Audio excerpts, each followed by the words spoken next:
Hey, what's up, YouTube fam? I want to welcome you to the Lil J Show. I am Lil J. I hope everybody's having a wonderful and blessed day today. Hope it's going absolutely amazing for you guys. As you can see, I'm feeling a little bit better today. My last two videos, and with my last video, my last live, I didn't want to show my face. I looked horrible. I was really sick. I don't know what it was, but I'm feeling a little bit better. Nose still running a little bit, but I'm good. Just thankful to be here. That's it. Glad God has blessed me to see another day. So appreciate you guys coming in, rocking with me. As y'all can see, the title, you know. But that's not the only thing we're gonna talk about. There's a few things I want to talk about. I was going through Instagram earlier, and they saying it's not about race and all this stuff, but I was looking on Instagram, TikTok, and a lot of people were saying, "Well, his mom is Asian. Where are all the Asian people?" So I decided to check that side out. And there's a few of them, Well, it's a few of them that say they speaking up for the Asian community. Say gonna stand up with your boy, That's good. Also,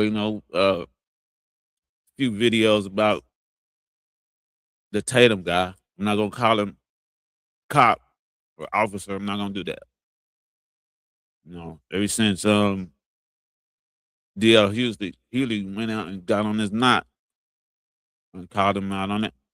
He is right. DL Hughley is right. Why are you sitting up there calling yourself officer and you're not even the police?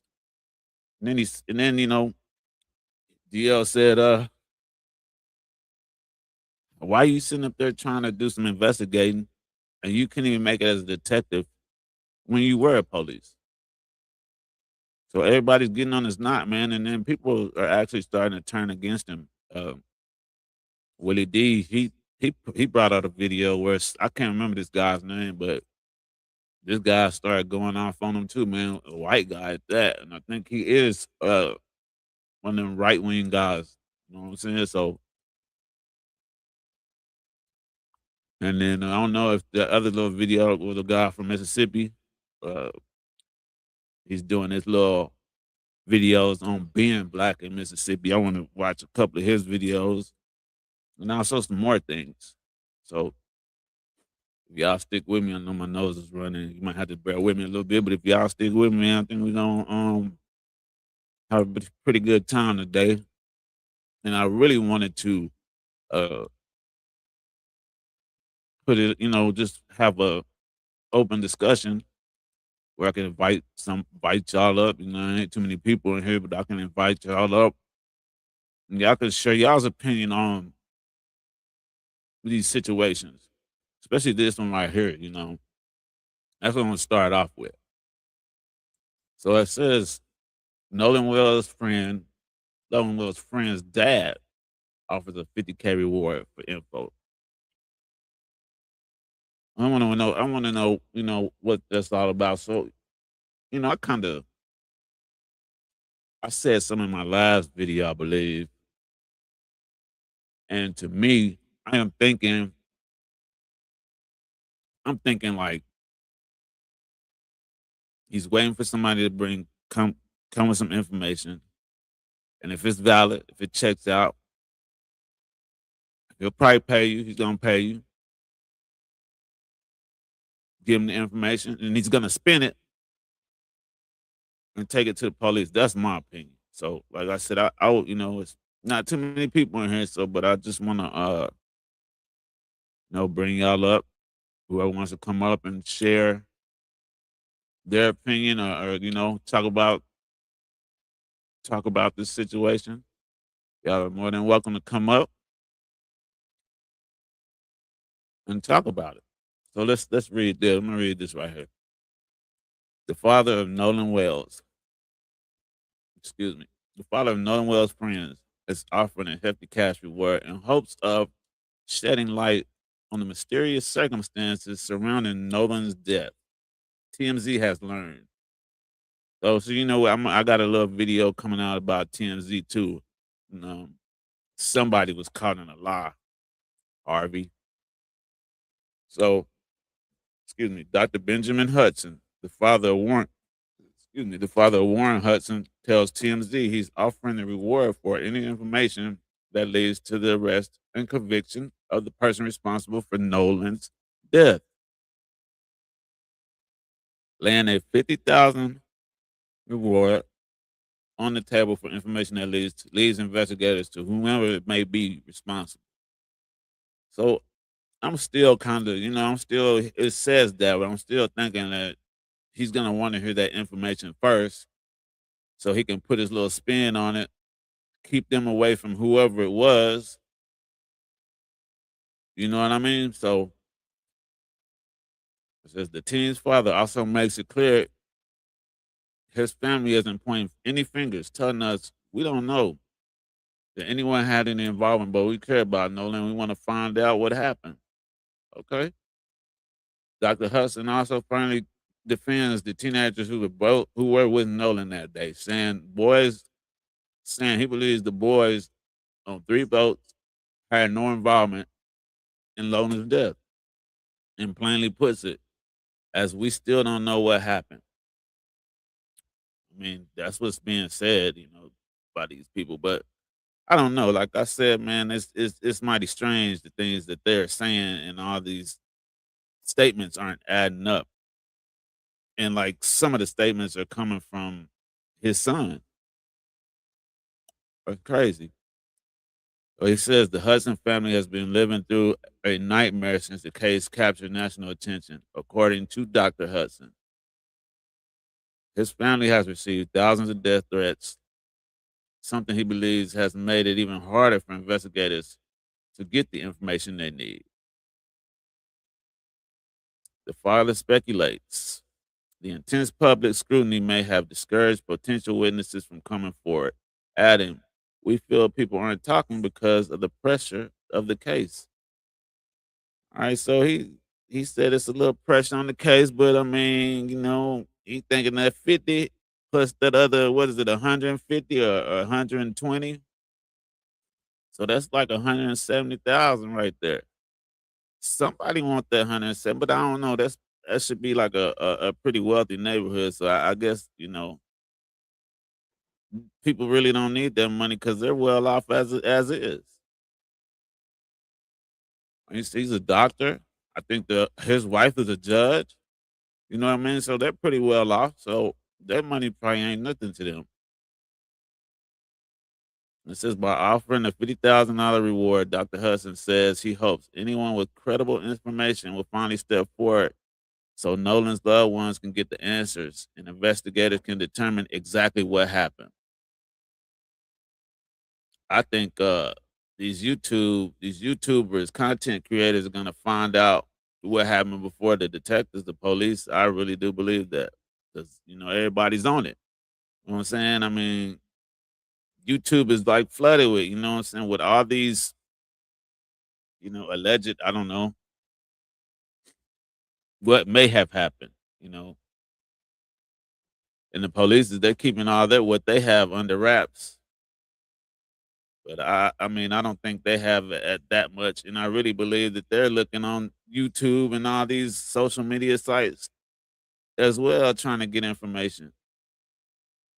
So, as you know, Nolan was found dead after going missing on July 4th after a boat day with friends on Horn Island. The 18-year-old's friends told investigators Nolan did not leave the island with them and claimed Nolan planned to stay behind with the girl. Okay. So,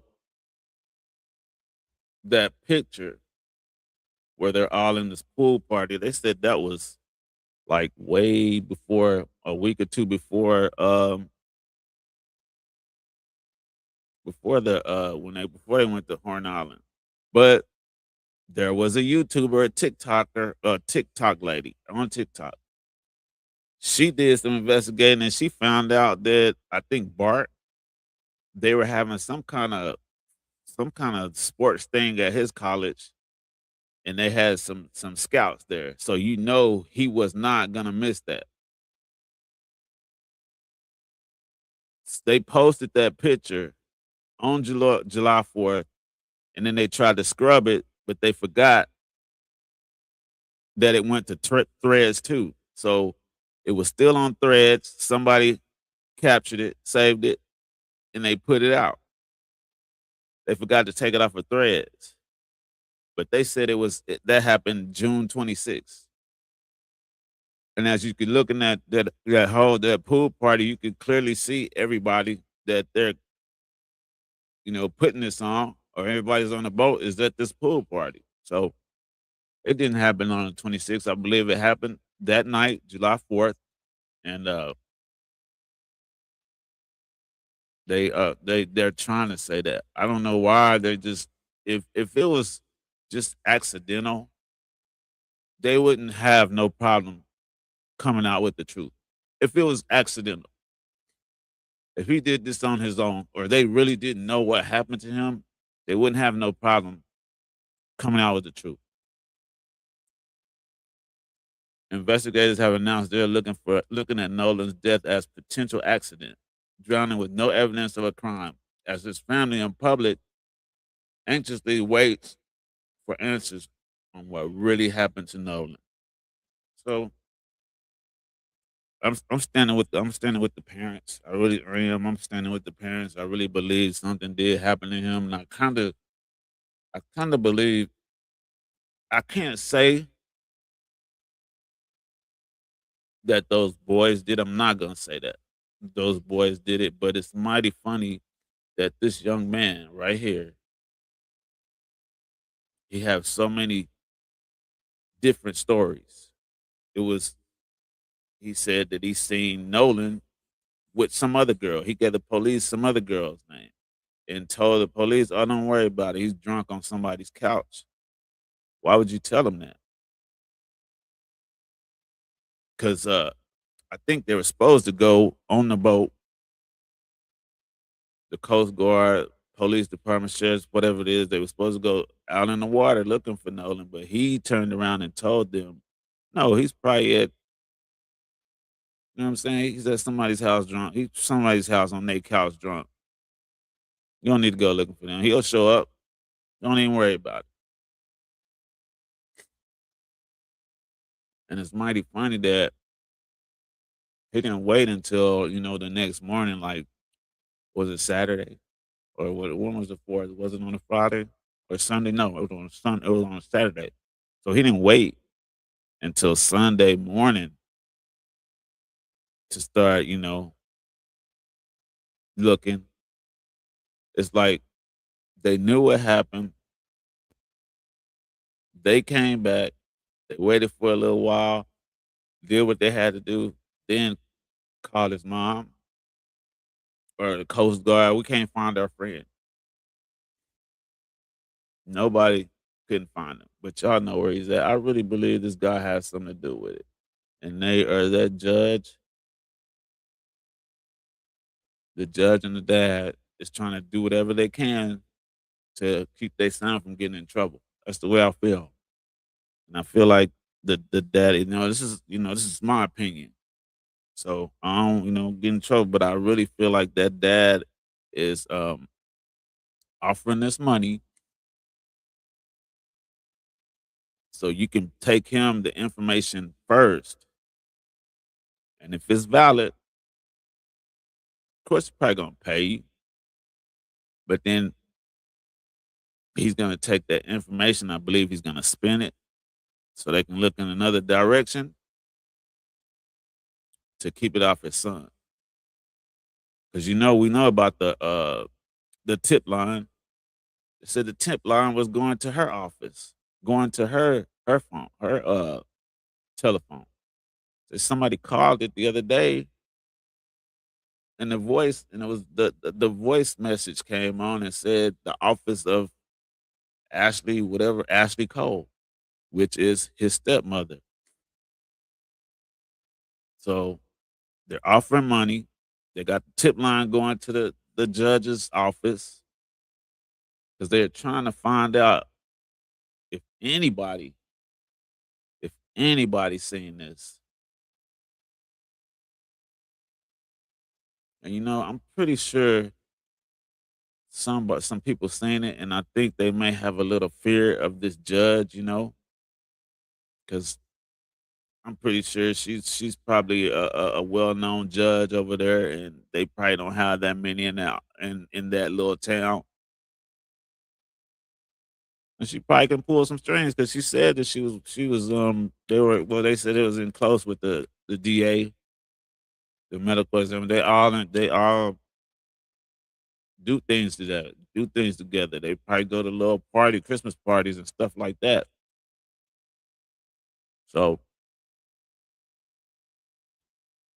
I think she could put some fear in somebody's life. I really believe they're trying to keep their son out of it, but they know what he did. Telephone line goes to her office, and then dad is offering this money. So I really believe that. I really believe that they know more. He knows more than what he's saying, and then the story keeps changing. So yeah, I just wanted to talk. Bring that, man. That 50K is it's got to be something behind it.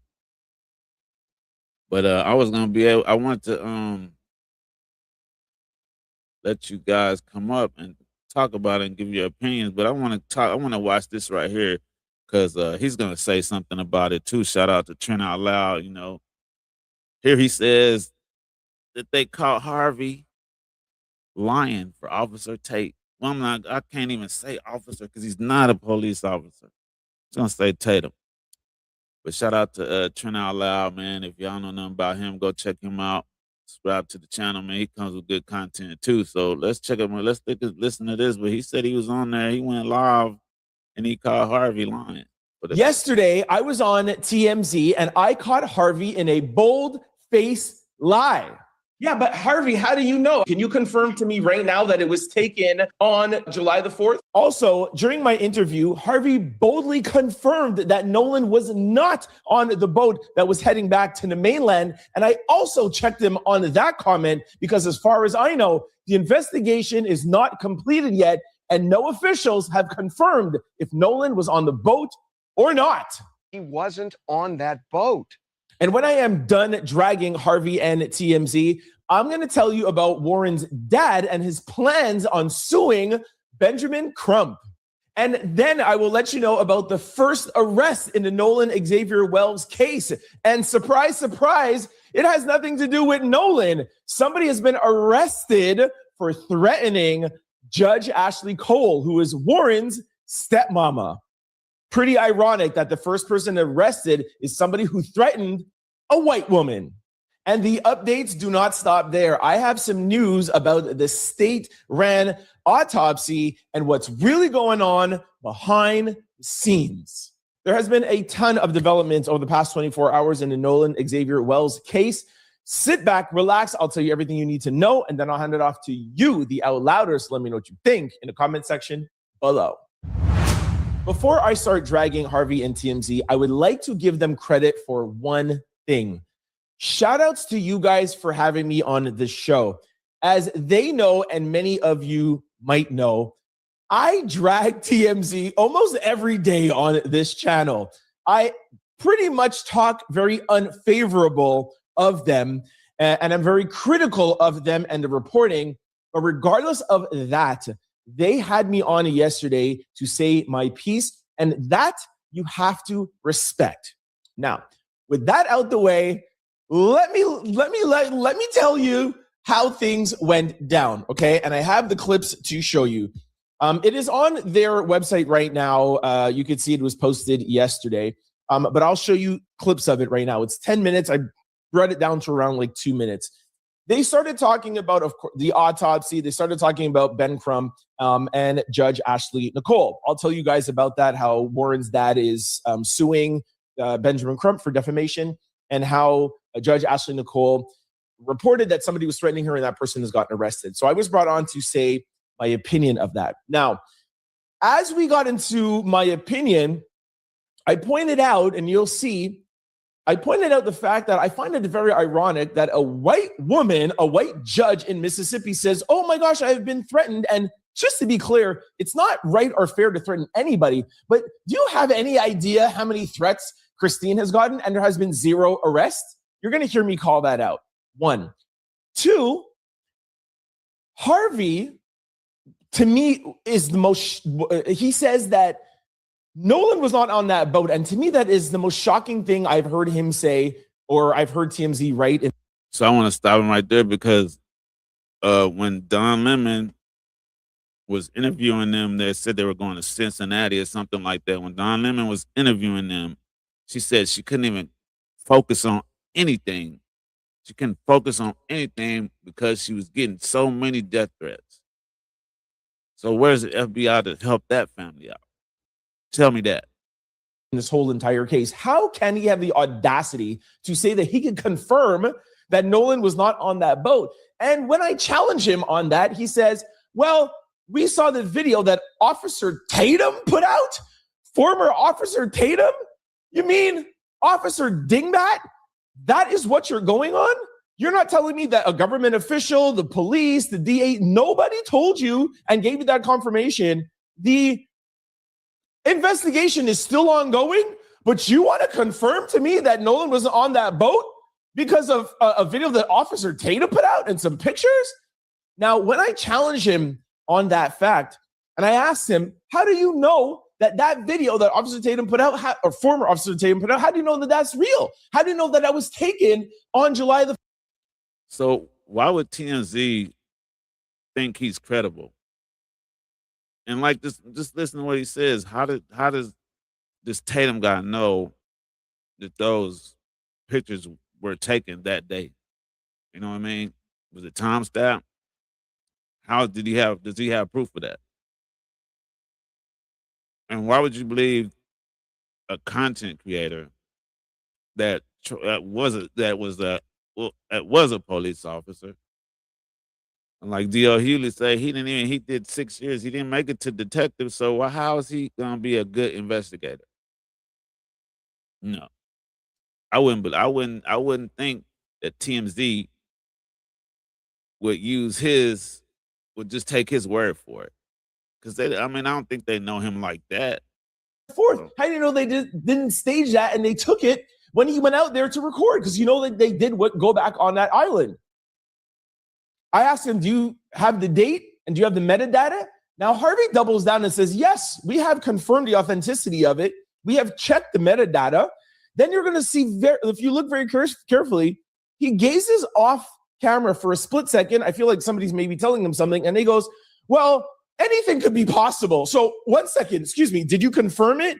Did you see the metadata? Are you confirming that it was July the 4th? Or are you not confirming, Harvey? I would just like to know. So watch the clip. I'm going to play maybe 30 seconds so that you hear him talking about the threats, or sorry, the lawsuit and then the threats, and then you'll hear my piece. Watch very, very carefully when he looks off camera and then backtracks on the metadata. Warren Hudson, specifically his mother, who is a judge, she, we're told, got a lot of threats, specifically from this one man who is known as a Sacramento area man, was arrested. And there is something else that one of the boys who was friends with his dad talked to the New York Post and said they are considering filing a defamation lawsuit against Ben Crump. What we've kind of concluded based on video that we received is that Nolan was not on that boat, that's the boat at the beginning of the trip back from Horn Island. Yeah. And that Nolan is not on that boat. And that's the boat that went into distress a few minutes after leaving Horn Island. Hey, this is Trent Out Loud, YouTuber. I think the judge threats and the Benjamin Crump defamation lawsuit is just a distraction. I think it's incredibly telling that a white woman goes out and shows us the threats she's getting, and within days there is an arrest, but there has been 0 arrests when it comes to the Nolan Xavier Wells case. Do you have any idea how many threats Christine has gotten? How come there's nobody arresting for the people that are threatening her? Well, no, listen, you first have to determine if there's foul play, right? And I don't know that they've determined that yet. So you don't go out and start arresting people until you know, A, if there's foul play, and B, who did it. But just because there hasn't been doesn't mean there's not a real investigation behind it. Agreed. But now let's talk about that picture that you showed up of the boat. We got that picture from Officer Tatum, former Officer Tatum. How do we know when that picture was taken? We have no metadata. We have no proof. How do we know that? And also, well, no, but what the video? It's not a pic. We're talking about. Well, he put out pictures and video. But I know, but the video, we can align the video with the distress call, and he wasn't on that boat. Yeah, but Harvey, how do you know? Has former Officer Tatum, has he provided you guys with the metadata? Do you know 100% when that video and those pictures were taken? Can you confirm to me right now that it was taken on July the 4th? That's what we have concluded based on everything we've looked at, metadata, talking to people, and aligning it with the distress call. Yeah. Now, look, anything is possible. I'm certainly not saying it wasn't foul play because I don't know. It's just, I think, jumping to conclusions at the beginning and starting to point fingers at people without really knowing. It may be fair, but what if it's really unfair and you're kind of tarnishing people who really shouldn't be tarnished? Shouldn't that be a concern? I think if anybody who jumped to conclusions first was the Mississippi officers that jumped to conclusions 1 hour after finding his body and said, no evidence of foul play. They jumped to conclusions. Yeah, they did. And then they jumped to conclusions first. And like I was saying, man, how can they say Officer Tatum's video is legit or it's credible? Makes no sense. It's not us. Well, I think that's fair. I think that's fair. They just want the truth. I think that's fair. To me, it is shocking that a huge platform like TMZ would have the audacity to go on the airwaves and say Nolan was not on that boat. We still have the CETO call to go over. I showed you guys that yesterday in the video I did yesterday. I'll put it in the comment section. Benjamin Crump says, yo, they have the audio and they're working with forensic audio engineers. We don't know what was on that call. We heard other audio engineers. We heard content creators. We heard a lot of people bring their variations, but we still have to wait for Benjamin Crump, and we still, newsflash, have to wait for the police investigation. Hey, but what's crazy to me is TMZ said all that stuff, and then he just so came out and said, well, yeah, the father is gonna go after Ben Crump because, you know, after defamation of character, just like Ben Crump said, and I've yet to hear him say it too. He hasn't said nothing about that man's son nor that man. He hasn't said nothing about it. So how can he try to sue him with defamation of character? Ben Crump has not said anything about him or his son. He just said he wants to find out the truth. If y'all go back and watch anything that Ben Crump is on, he doesn't say nothing about Warren and he doesn't say nothing about his father. So that lawsuit won't go anywhere. So the audacity for Harvey to say that, and it goes what I always say about TMZ, they're always caping for the other side. You saw there in that clip, well, the boys have the spotlight on them. Oh, things are hard for the boys. How about Christine and Elmore? How about Nolan's family? That's right. How about the fact that Nolan is not here? Now, we don't know who was involved and who was not involved, but no, sorry. I'm not wasting my time feeling sorry for the boys that had Nolan's phone and didn't give it back right away, who didn't call right away, who left Nolan there, and regardless whatever they had their involvement or not, they left him there. You don't go out with your boys, you don't go out with your best friends anywhere and just leave them, much less a secluded island that you can't get off of without a boat. I don't go to the club and leave my friend. If he's, oh, yo, I'm waiting. But no, listen, if you meet up with another group of friends that I know, I'll leave you. But no, oh, you met up with a girl, no. And especially, there's reports, and we don't know this yet, but he could have been drinking. That's even more. No, we're not doing it. And that's, he's right about that. So, I think it's on TikTok or YouTube, one of the two. There is a girl that and we're gonna watch that too. She says something, but what he's talking about, it's making me think on what Warren said when he was in that interview. So he said that him and his buddy got up and went to McDonald's, okay? And they left Nolan sleeping. So if that's your friend, why wouldn't you wake him up and and take him to McDonald's too? I really believe that they was getting up and I feel like they was getting up and either talking about something, planning something, or trying to get themselves together. Because why would you leave Nolan at your buddy's house? He goes with you, or somebody goes with you to McDonald's. You know what I mean? I mean, why would he do that? That's it's making me think like they were trying to get their either planning something or they're trying to get their nerves up. He said it, that he left Nolan sleep at his buddy's house and him and his other buddy went. that. And these are not big grown men. They're 18 years old. So I could go on forever. You guys have watched my videos before, or some of you must have, or you guys know about the information. We could go on a tangent about the questionable and shady things that those boys have done. And that is why they have the scrutiny that they have. But yes, we don't know their involvement, but there is enough that we could scrutinize them. So TMZ always does this. They're always trying to change the narrative for Joe McCann when it comes to Ashley Janae, trying to change the narrative when it comes to Carmelo Anthony. And here with Nolan Wells, it's always the same. It's always the same. And I feel like it's time to call them out for that.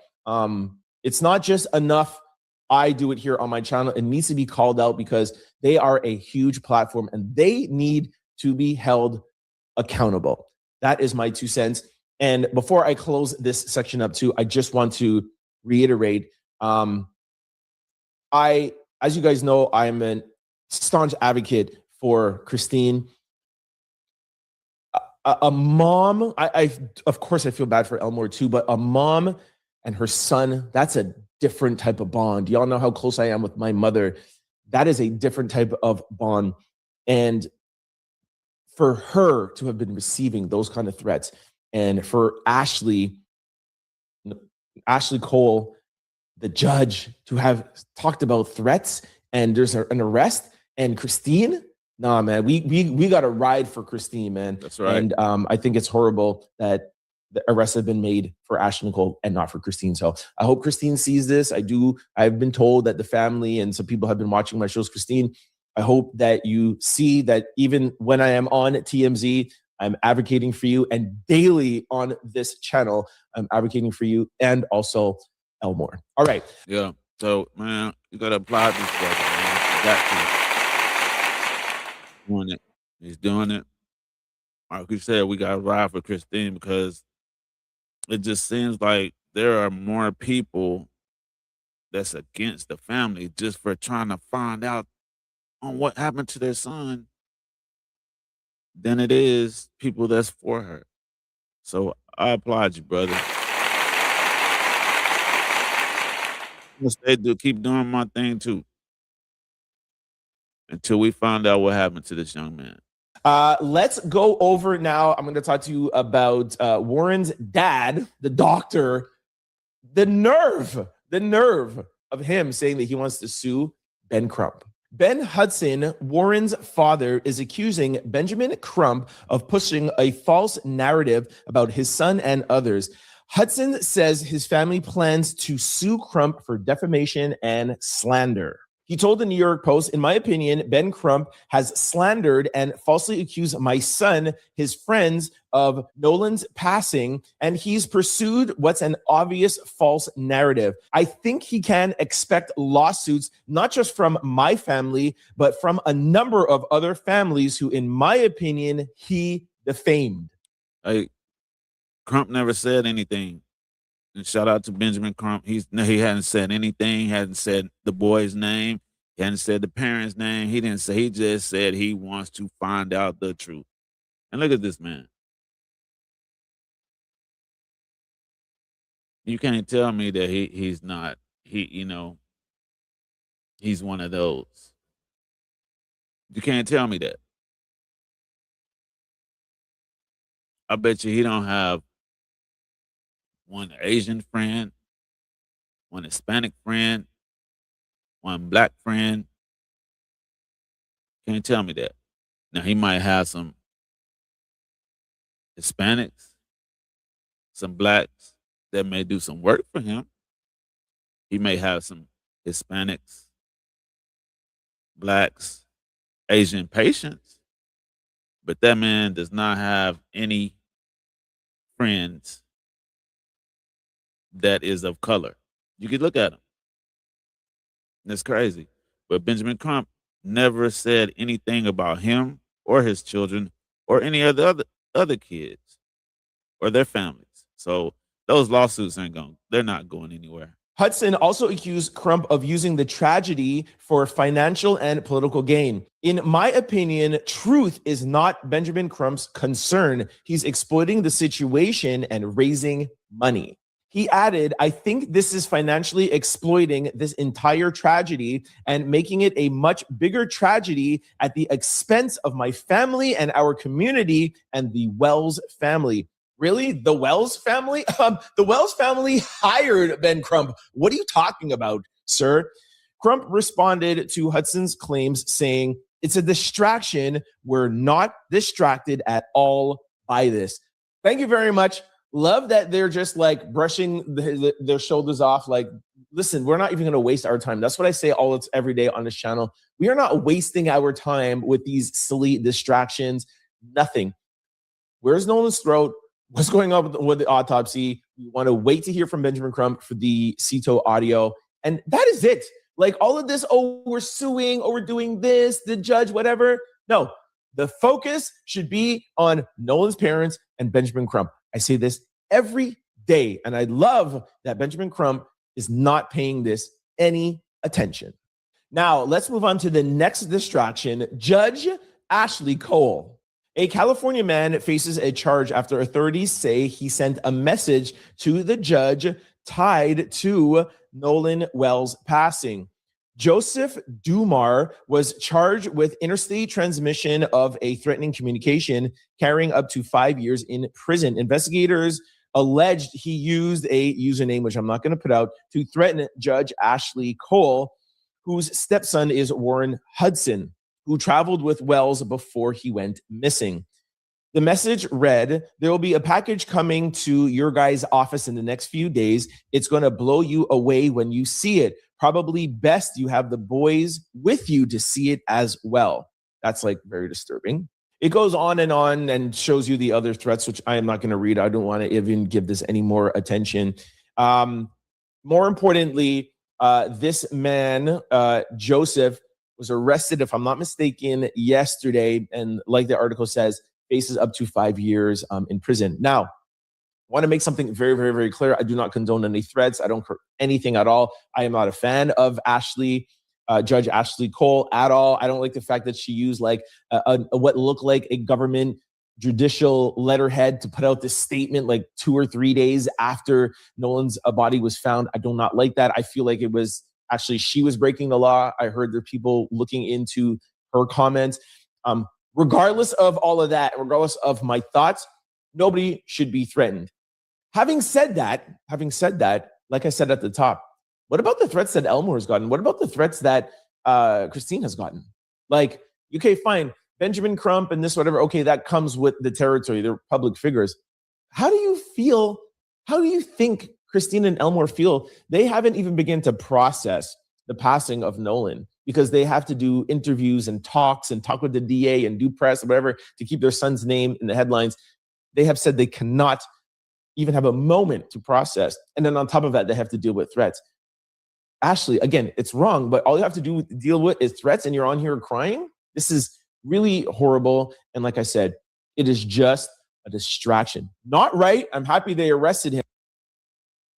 They said she said she can't even focus on nothing. She can't even really mourn her son because she got threats coming in. She said she had to change certain things on her phone because the threats wouldn't stop. So why can't you just, the judge, she has enough power, the DA have enough power. Why can't you just try to help this woman one time? I mean, put your neck out, stick your neck out. DA, judge, find out who's sending her these threats, because you know where them threats coming from her? Coming from that little hometown. They don't want to get them people in trouble. And really, I don't think they really give a damn about Nolan. But her little statement and her husband, we all want to find out what happened to Nolan, want to get to the bottom of it. I don't think they do.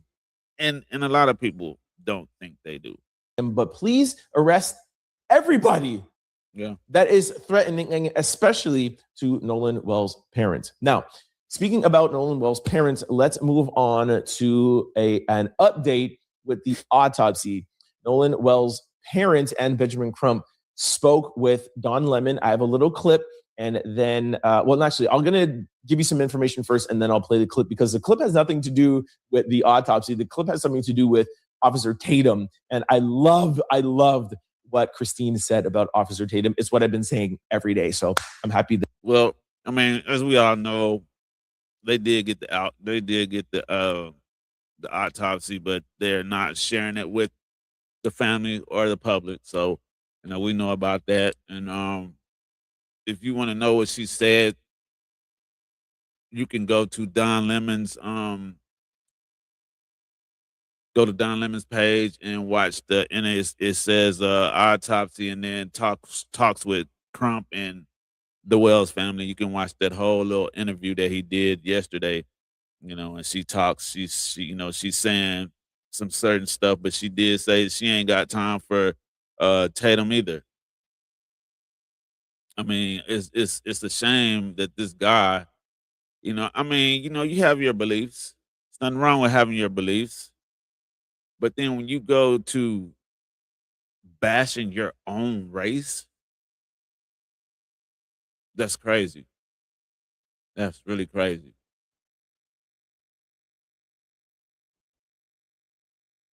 So, you know, this United Cajun Navy, they keep, you know, it was when he first came on, I seen that first one. The guy said, you know, he said that when he was flying over, he could see, you know, the body, and it didn't look like it had been in the water that long, you know. But now it just seemed like their whole thing, their whole demeanor and everything, it's changed. It's weird. It's crazy, man. I don't understand it. What does these people have on the citizens there? I mean, I know she's a judge. She's been good with the sheriff and the police department and whatever, sheriff and the DA. But are they afraid of that? You know, are they afraid of that they may use that power and do something to the people that want to come forth? You know, I know everybody's seen the Judge Mathis thing, but I'm gonna get into, you know, with some people that was saying, you know, where the Asian community at, you know, because his mom is Asian, so there is some content about that. But I'm gonna get into that. But let's check out Judge Mathis. I know everybody's seeing this too, but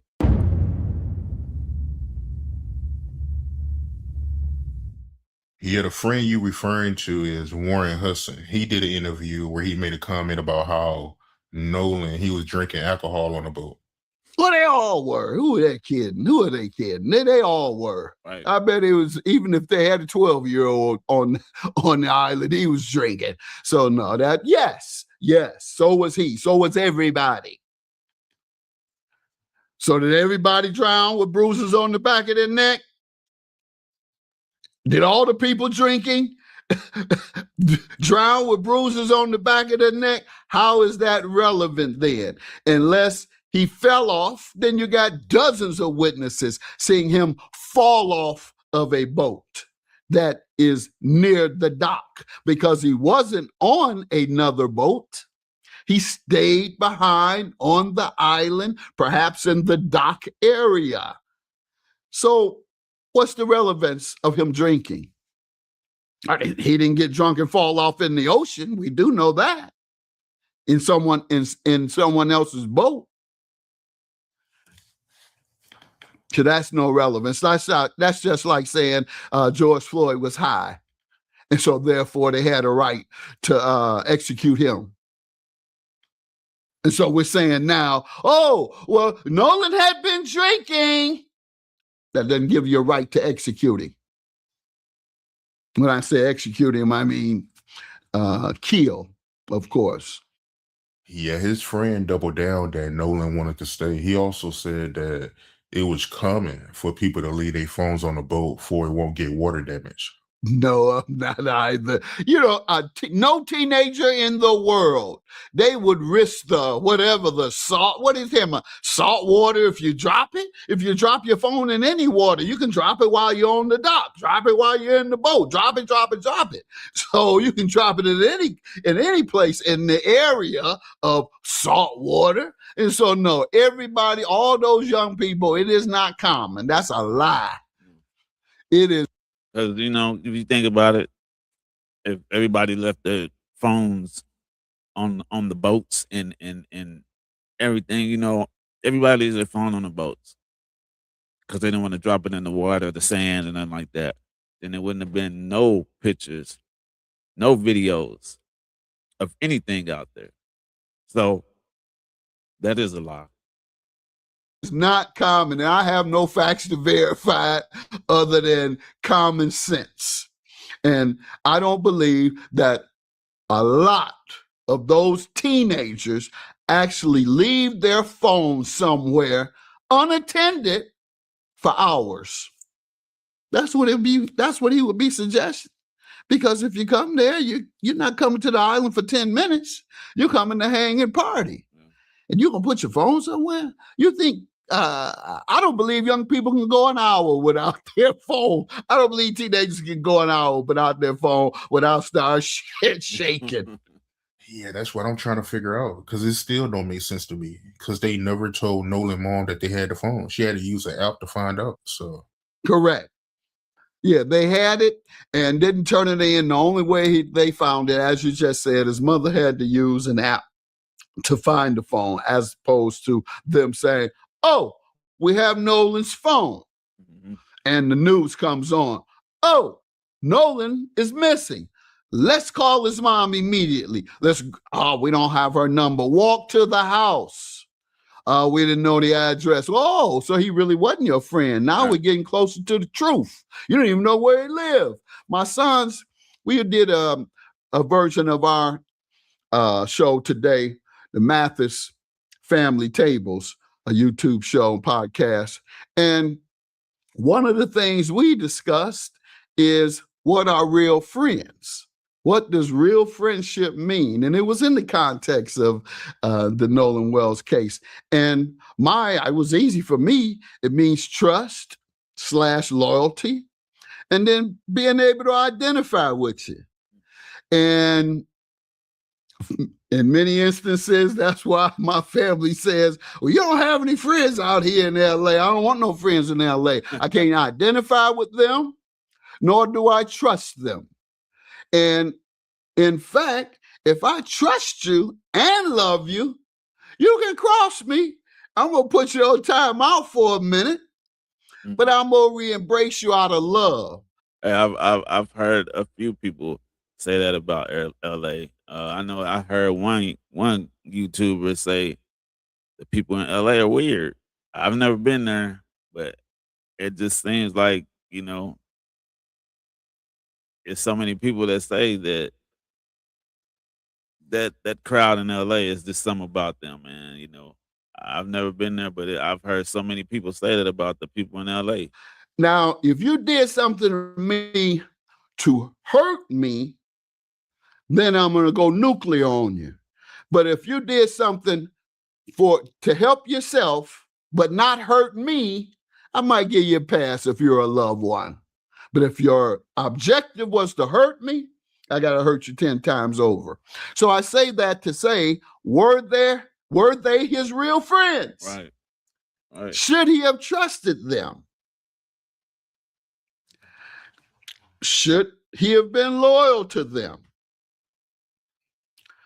Should he have believed they would never do anything to harm him, that they would only look out for his best interests? Probably not. He probably didn't know him that well enough to put that type of trust and faith in them. I don't think so either, because I'm telling you, I'm thinking more of a sacrifice, but there's a YouTube. It's a lady on TikTok. She's gonna say something, and it seems it's gonna make sense, because I was thinking more of a sacrifice, because, like I said, they were all at one of their buddies' house. That's what the Warren guy says, and then him and one of his buddies, they get up and go to McDonald's, go get food, but they leave Nolan there asleep. Now, was Nolan there? Was it more people asleep, or was it just Nolan there at that house, at his buddy's house? I just think that they got up and they was plotting or trying to get themselves together, coming up, the plan. Well, okay, when we gonna do this?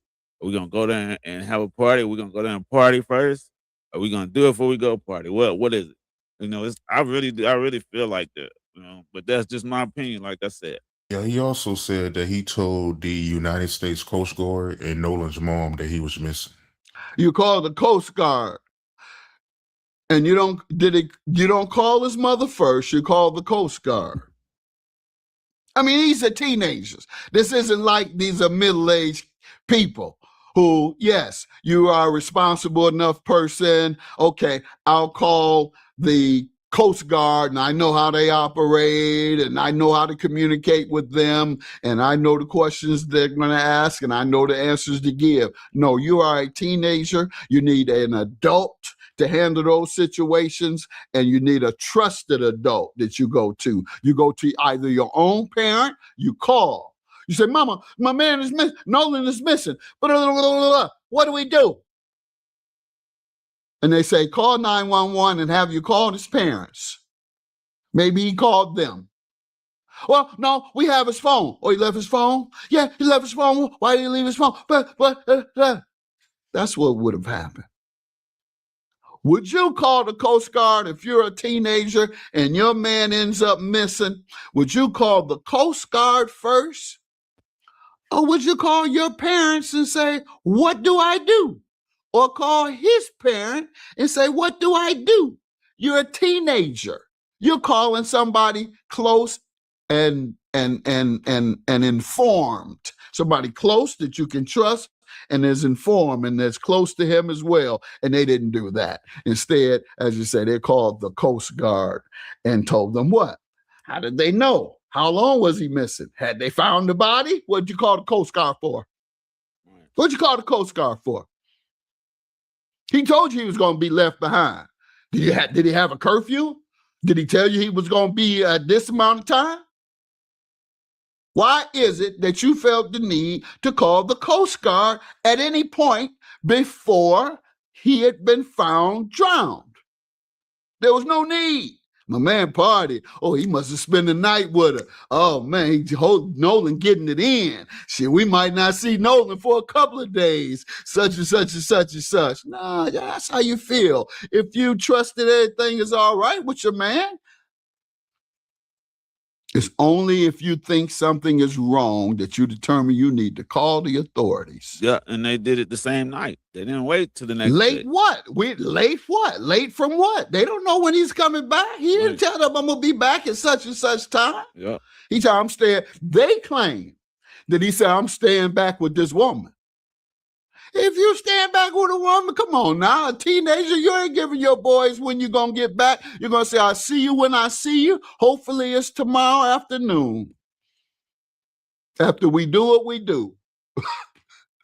That's the mindset of a teenager staying behind and his boys going forward, knowing that their boy has been staying behind with his woman. But once again, the woman they claim he stayed with, her sister or best friend, said they only saw Nolan in passing on the island, not stayed with him. But I'm wondering, man, let me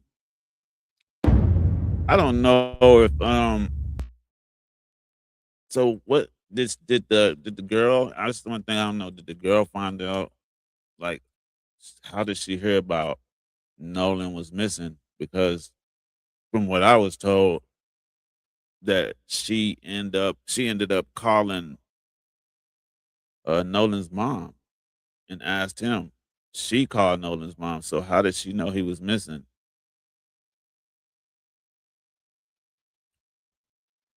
It's crazy.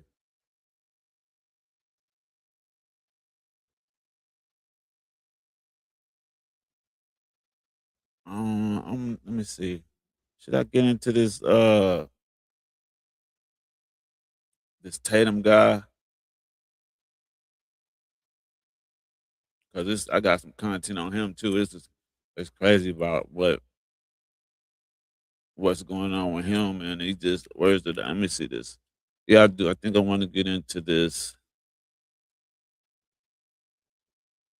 Hold on, let's see what this one says. Shout out to Willie D. So he said he spoke to the man that gave Nolan his first haircut. Let's see what he said. People in Ocean Springs, Mississippi, and surrounding areas are starting to let their voices be heard. Yeah, fam, everybody's speaking on it. And the people in Ocean Springs are starting to talk. Now, family, this is under the threat of violence. Yeah, they say that the mob runs Mississippi, the KKK specifically, runs Mississippi and the rest of the United States. If you look around and you see all of these police shootings and cops getting away with almost 100% impunity, yeah, you know, it makes you think that there's some credence to that, right? Yeah. So anyway, fam, we got this guy cutting with E. He is a master barber. He's cutting with E on Instagram. And here's what he had to say about speaking to Nolan Wells' friends and living in the Ocean Springs area and having a relationship with Nolan Wells' family. See, here's a lot of things that the people in the back of the room don't know. Yes, us locals, we are privy to a lot of things because we know these people. I gave Nolan his first haircut. I know his parents. Been knowing them for years. Been knowing his mom since she was like in high school. I'm real good friends with her family. So here's the deal. When that video came out, and you hear them people on there talking that lady dug up and went and researched and brought up the sounds. The truth is this. If that video is legit, it's a few people in trouble. Point blank, period. Point blank, period. Now, see, this is the stuff that you got to wait for. This type of evidence, right? Now, I'm going to help you out here. All right? I hear Bart and them parents are suing. Bart's name was mentioned on the video. Okay? Well, I asked one of his friends who was a black guy. about Bart a few days ago. And they said that Bart was cleared already. And according to the black people, they cleared Bart. I don't even know if the police cleared Bart. But it sounds like the black people that's involved cleared Bart. They said Bart ain't had nothing to do with it. But Bart's name is all over that tape. But if these black guys are telling the truth, then guess what? You see why his daddy's suing. And that's what I'm saying, people. You can't just be so quick to just do this type stuff, man. This stuff take time, bro. Investigation. I'm gonna tell you something, man. By the time it's all said and done, half of Ocean Springs might be going to prison, or half of Ocean Springs might be going on a vacation. You don't know yet. So just. But you know, he only person that the daddy said he was suing was Ben Crump, and Ben hadn't said anything about those kids or the parents. He just said he wanted to find out the truth. He wants to know what happened. So I mean, this guy says the black community cleared Bart. That's weird. The black community cleared Bart. He ain't did nothing. We know this young man. You know he wouldn't do nothing like that. Yeah, but you don't know if it was that time for them to get their initiation to join that club, that membership. You gotta do some things. That's the only way you can get in. Chill. And like I said, I know these people. I know they family. All right? We all been knowing each other. So ain't nobody on here taking up for nobody. I'm not looking out. I'm not looking out for nobody on here. I'm only speaking what I think is best to be spoken to keep the peace until the facts come out. So when you say he know those people, he know that family. What do you mean? You know that? I mean, have you been to their house, sat down and had dinner with them? Have they been to your house? Maybe when you had a cookout or something like that, or you just see them in passing. Hey, how you doing? Speak to them. A little 5-minute conversation. Is that how you know them? Have you ever been to their house, like a birthday party, anything? Or do you just see them and know them in passing? That's weird to me. And it's crazy. He said the black community in Ocean Springs cleared Bart. The police haven't, but the black community have. So I don't know. That's kind of weird to me too. That is really weird to me. I know it's a little small community. Everybody know everybody, but you don't know everybody, not that well.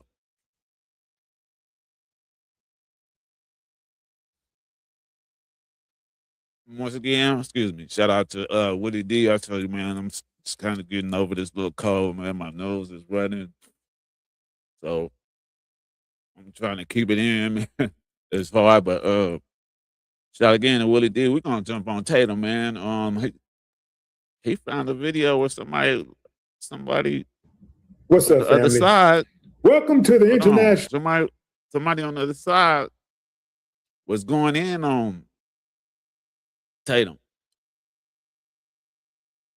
The people that Tatum is trying to please, they was going in on Tatum. So let's check this out. Chuck and Jive Championships, where last year's winner, Stephen A. Smith, will be trying to hold off this year's world winner, Officer Tatum.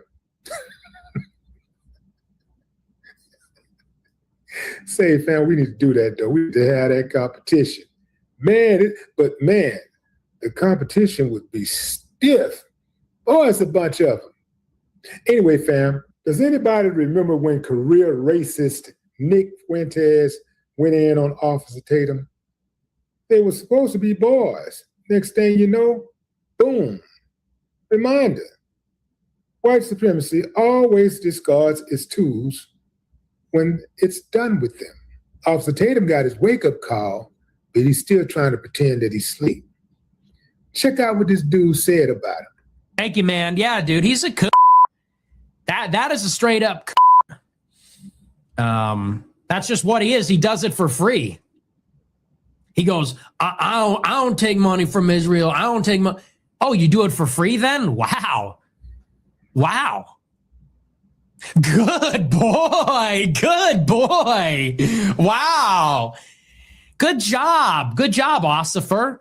Ossifer, please. I can't breathe. Ossifer. Good job, Ossifer Tatum. You do it for free. Good boy. He's shilling for Israel for free. Don't even need to get paid. That's a good boy. Julia Stomp sent 25. Now, here's the deal, fam. These people talk about this dude like that all the time. Let me tell you something, Race Batum Tatum. When your audience or your team or your party or your clique, your crew expect ideological conformity, the moment you disagree with them, it's over. And that's the risk you take. When you sell out, when you have no conscience, when you have no integrity, that's what happens. It was only a matter of time. There is a long list of coons who are hurting right now. They're hurting financially, but more importantly, they're hurting emotionally because they have nowhere to turn. They can't go back to black because we remember, we ain't letting them back in. We'll never trust them again. The white folks never trusted him from the jump. Tatum running everywhere. He's running to any white open arms he can find and trying to find refuge. But he can't get none. He can't get none because none of it is genuine. He really believes that he can throw his own people under the bus, and another group of people are going to accept him. They're going to like him. No, they're going to use him, but they'll never accept him. They'll never respect him. And that's the sad part about his life. What he's chasing, he'll never catch. Yeah, fam, it's bad. This dude, grown-ass man, actually cried when Charlie Kirk died. He cried. Why did he cry? Because he was not invited to any of the Turning Point events. Turning Point was the organization. If you watch that thing with D.L. Hughley, he showed it where he cried. And he was crying because they didn't invite him to Charlie Kirk's funeral. And that's crazy. And I seen, it was somebody, I think the Family TV, they did a little documentary or a little video on him, on how he got so famous, where he, it was one video that he made where he was going in on Colin Kaepernick when he was kneeling to the, he kneeled. He didn't do the little Pledge of Allegiance thing. And he went viral with that. And that was crazy, man, the way he was talking.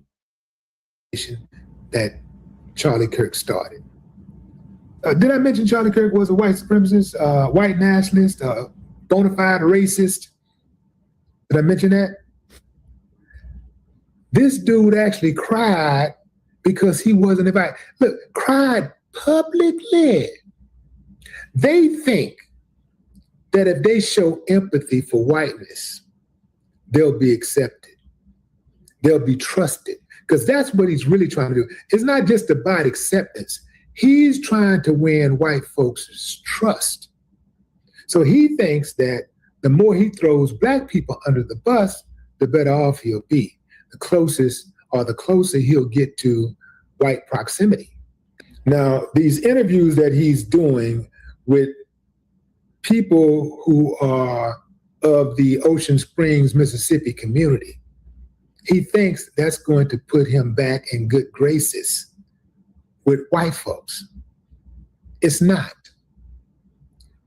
They're going to use him for what they need to use him for.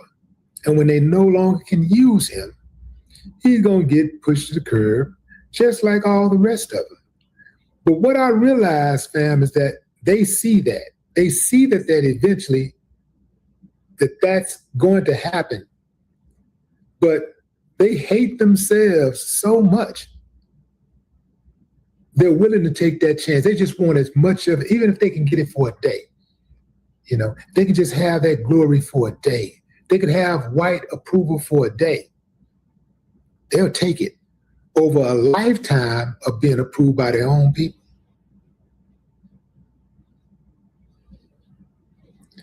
Tatum, you ain't fooling me, man. I know you hate yourself. You can say whatever you want to say. Action speaks louder than words. That ain't nothing but self-hate, bro.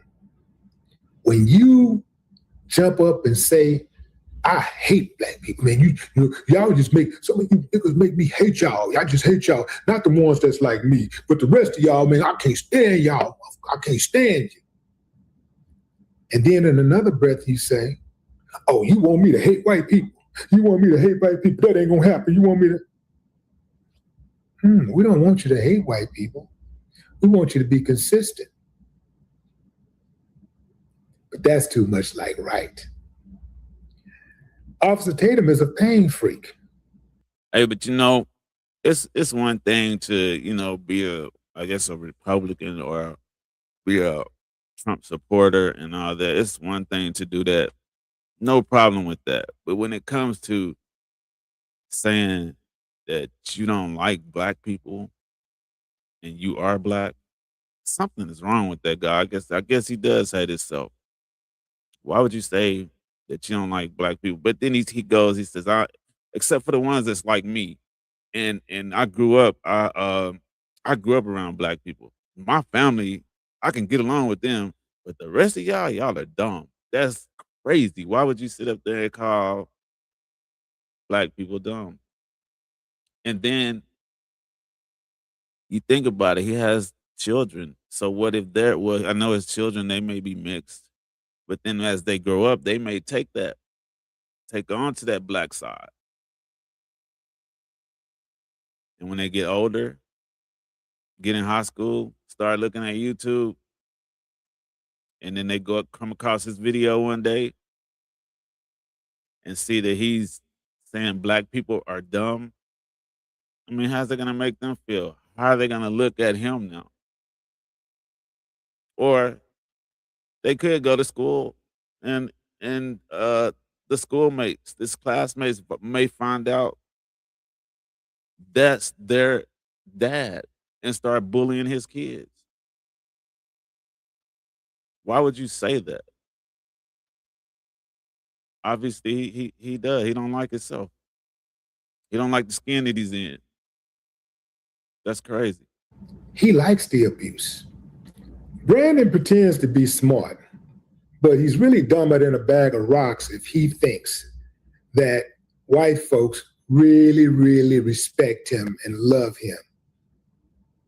Nobody, and I mean nobody, respects or loves anybody who throws their own people under the bus. Even if some of your people are wrong about something, even if they have wicked ways, you'll never see other groups collectively throwing their own people under the bus. It just don't happen. So his days are numbered, just like all the rest of them that came before him. Brandon is the type of dude who would be scratching his head, trying to figure out how he got an F on his report card in a class where he's the teacher's pet. Hey, shout out to Willie D, man.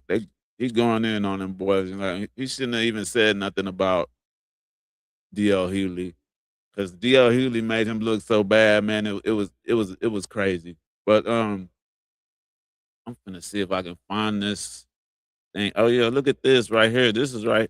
This happened. I guess he said last week. Y'all check this out. This is Trump's America. So a gang of violent white teens were caught on video yelling racial slurs and attacking a 14-year-old black kid, trying to put him into a meat grinder. This took place at a barn party in Wisconsin, and the media is barely even talking about it. Check out this video.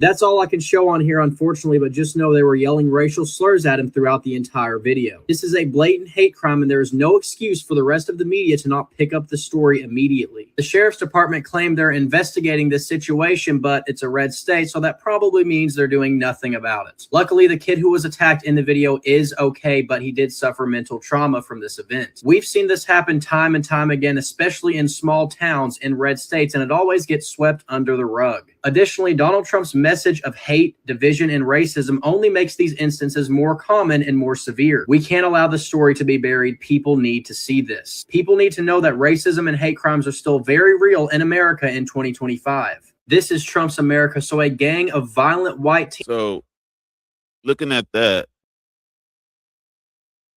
it makes you it makes me really think about what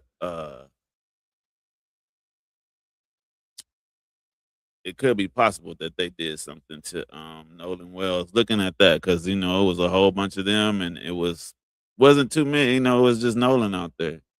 So it kind of makes me think that they did do something to him, and then they were all drinking too.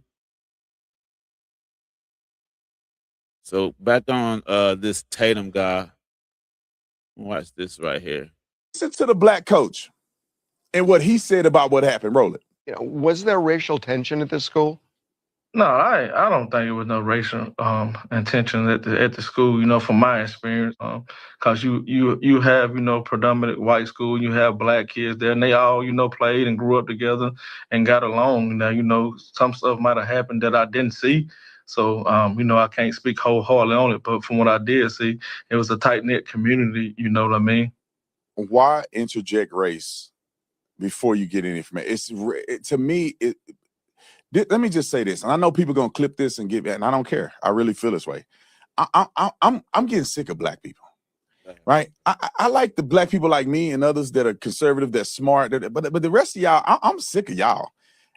It's hard to even want to be around black people, to be honest, because you try to give them a pass, you try to be nice, you try to say not every black person's like this. No, people on TMZ ain't like this. Oh man, this person ain't like this. This person, man, they son done got killed and they pushing racism. This is the thing that bothers me. Like, we don't know what happened. They don't know what happened. They're doing an investigation. There was black kids there with him too.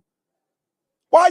So the Wells family, they're pushing racism because they hired Ben Crump as their attorney, and Reverend Al Sharpton. So that's the reason why they pushing racism, because they hadn't said anything else. They didn't say nothing else racist. Nothing. They just want to get to the bottom of it. So why are you saying that? Y'all act like y'all not even talking about the black kids, just the white ones. The black kids. That's crazy. Man, listen to the black coach, else, man. And what he said. And see the coach, he was saying some positive stuff. Really, he didn't say nothing bad at all. Hold on, let me see if I can find this one. It was one that I wanted to see.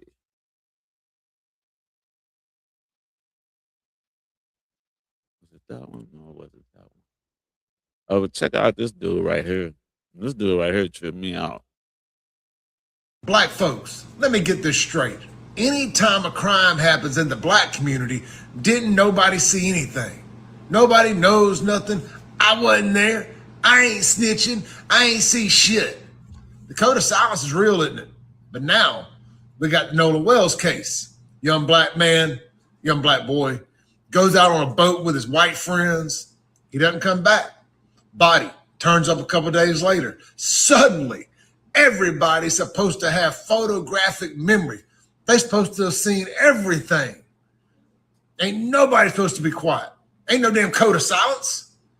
Meanwhile, His family goes out and gets Ben Crump. They're demanding answers, independent autopsies, independent investigations, full transparency. So when it's just black folks, ain't nobody supposed to have seen anything. But when white folks are involved and the victim's black, now we're all supposed to talk. We're all supposed to have photographic memories. You know what that sounds like to Clay Edwards? It sounds like a double standard. You know what this pattern protects? This pattern protects criminals. You know who it affects the most negatively? Black folks in the black community. But suddenly, when they feel like there's an agenda or a narrative of racism or oppression that they potentially can push or monetize off of, we the people not talking to the police. Is that what they call now the rabbits got the gun? Which that's a bunch of bull. They trying to find out what happened because it was over. What did they say? Over 2,000 or over 1,000 people out there, but nobody saying nothing. I don't even know why that guy's why he even said anything. So here we have another Tatum video.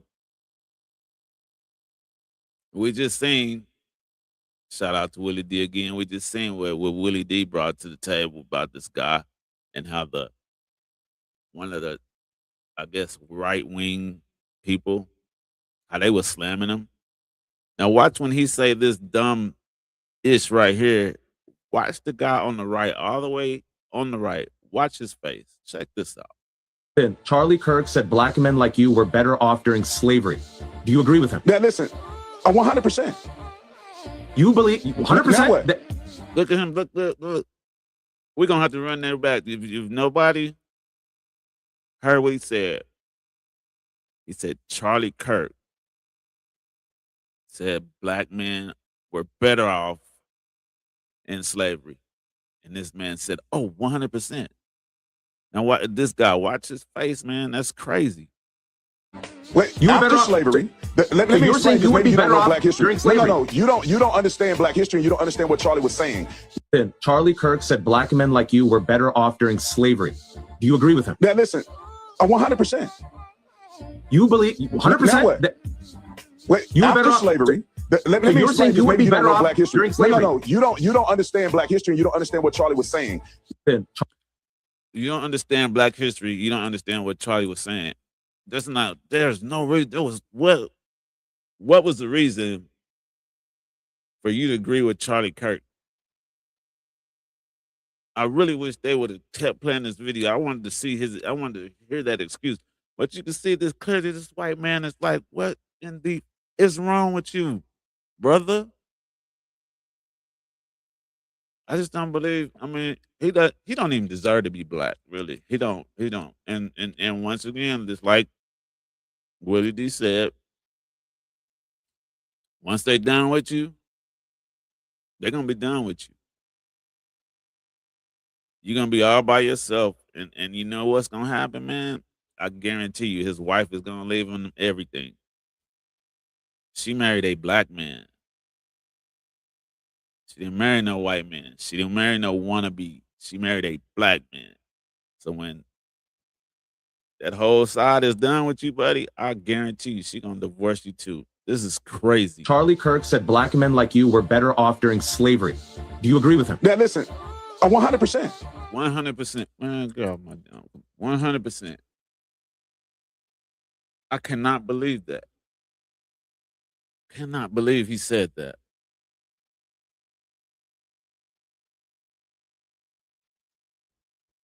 It's terrible, man, the way people think. So now I'm gonna get into this little situation here, man. You know, they saying, Nolan Wells was half black and half Asian. His wife was Filipino. So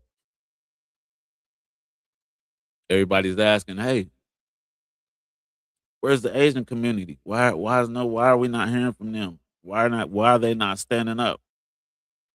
They should be standing with us black folk, trying to get justice for the family, for Nolan. Rest in peace to him. So there's a few of them on here. I think one of them said she's speaking for Asians, and they're gonna stand with them. Let's check this out. Okay, I'm gonna need you to sit down when I say this because you're not gonna like it. The fact that Asian Americans broadly, especially Filipino Americans, are not talking about Nolan Wells is evidence of anti-Blackness in the Asian community. Asian Americans, we have to do better. I know it's easy to think, okay, well, he's not Asian, it doesn't affect our community, but it does. Nolan Wells is biracial. His mother, Christine Wells, is Filipino and Black. If you were in high school, Nolan could have been your kuya. If you're a grandparent, it could have been your apo. This could have been your nonoy. This could have been your child. Now, I'm not going into details around the case circumstances. We know he went missing on Horn Island on July 4th after going boating with a couple of friends. Yes, those friends were white. White proximity cannot save us. I think it's easy to believe that when we have white friends or white people in our life, we are suddenly going to be protected. Maybe we're tokens, maybe people think that we are one of the good ones, but this stereotype is not enough to protect us. I think right now in society, it's easy to experience empathy fatigue, but here's what I know. If we're not invested in caring for one another and we're not invested in community care, none of this is going to get better. So I am urging you, if this was not a case you're talking about, thinking about, or think that it relates to you, I want you to ask yourself this. Why aren't I talking about this? What kinds of cases matter most to me? And where does my attention, my energy, my resources go? Once we get better at understanding the origin of anti-Blackness and how it limits our ability to relate interracially, that's when we can all grow. She's right. And you know what? And the thing about it is, when they had that, when that white kid went into that massage salon here in Georgia, I think it was in Cartersville, somewhere up north, or headed, somewhere up there. He went into that massage parlor and shot those Asian people. We stood with them. We was sitting there marching with them. Everybody was trying to. Well, I know the Black community was trying to ride with them. So, she's right. She got a point. So here's another one where they're saying the Asians, she's saying they should be standing with Black people. Nolan Wells was Blasian, with a Black father and half Asian mother. The Asian community should be demanding justice for Nolan alongside the Black community. Like Nolan, I too spent my childhood being the only non-white kid in my friend group. And while it certainly felt emotionally and socially unsafe at times to hang out with a bunch of white females, I can't imagine how physically unsafe it is to be the only person of color in a group of white males who are categorically the most violent demographic in the history of humanity. So for any person of color who's friends with white folks, please check out the videos I posted recently talking to a white friend of mine who's done a lot of inner work deconstructing her own internalized white supremacy and racism. If your white friends can't engage with you in this way, they probably aren't that safe for you, and you might want to question whether to continue being close to them, as this incident has shown that being the only person of color amongst a group of white folks isn't safe. May Nolan's family get the justice they deserve. Nolan Wells was Blasian. But then again, he probably thought everything was okay, but because it showed like before this trip, I guess when he was a little younger, 'cause he did look a little younger in that video. It was him and one of them white kids. He was saying, "Hey, I'm going on. I guess it's gonna be his first fishing trip on a boat. Hey, I'm going fishing, something. You know what I'm saying?" The dude hugged him and everything. So maybe, I know this wasn't his first time going out with them. And then also, like they said, there were other Black people out there on that island. So maybe, he thought he was safe. Thought he was safe.